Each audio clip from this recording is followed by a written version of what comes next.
महत्त्वाची बातमी आपण पाहतोय जळगावमधून। जळगाव महापालिकेची विशेष सभा पार।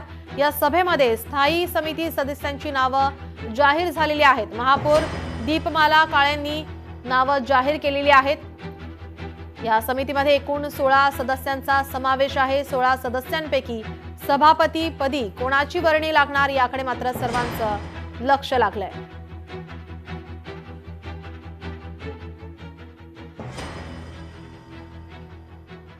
भाजपाचे हे 10 नावं आलेले आहे। शिवसेनाचे 5 नावं आणि उभाटा यांचे एक नाव असं 16चं हे झालेलं आहे। आणि महिला बाल कल्याणासाठी परत तसेच 9चं हे आपल्याला पुरं कंप्लीट करायचं होतं, त्यामुळे 5 नावं हे भाजपाचे आलेले आहेत। शिवसेनेचे 3 नावं आले आणि उभाटाचे 1 नाव आलेले। अशी नावं ते मी आता इथे जाहीर केलेले आहे व्यासपीठावर।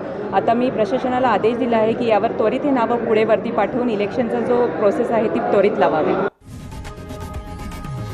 लोकशाही मराठी ऐका, पहा, जागरूक रहा।